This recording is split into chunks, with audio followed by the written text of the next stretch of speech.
Salut tout le monde, voilà, petite vidéo. Donc pour le sujet, je ne sais pas si vous en avez entendu parler, apparemment les plateformes comme Uber Eats vont désormais faire du prélèvement à la source. Qu'est-ce que ça veut dire concrètement? Ça veut dire que, en gros, maintenant, votre chiffre d'affaires, ils vont de suite se servir dessus. C'est-à-dire quand vous êtes sur l'application, que vous avez fait 1000 euros, eh ben, il y a 25%, 23% en micro-entreprise qui part à l'État. Alors, franchement, quoi dire? Je pense qu'il y en a beaucoup qui vont arrêter vis-à-vis de ça, parce que je pense que ça va faire monter les impôts de tout le monde, et je pense que ça va clairement impacter le métier de la livraison. Mais hormis ça, moi je suis VTC, donc je suis VTC et en même temps coursier. Euh, comment dire? Et en même temps, j'ai envie de dire que ça va avoir un impact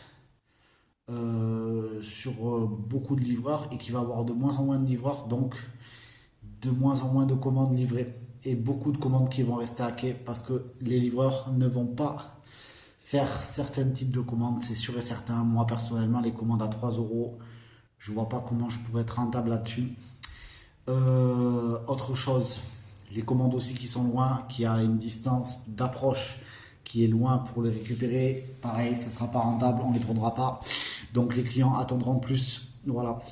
En ce qui concerne l'État, je leur tire mon chapeau parce que ils sont très forts pour prélever des sous, mais pour rendre le métier du coursier ou du VTC via les plateformes un peu plus protecteur au niveau des droits sociaux, etc. Là, il n'y a plus personne. La capacité de transport, les tarifs sont adaptés pour des véhicules thermiques, pas des véhicules à vélo.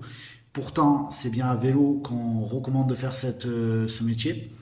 Mais pour obtenir la permission de transporter de la nourriture avec des véhicules thermiques, il faut une capacité de transport qui aujourd'hui demande un niveau de bac plus 2 avec un revenu de 1800 euros pour passer la formation.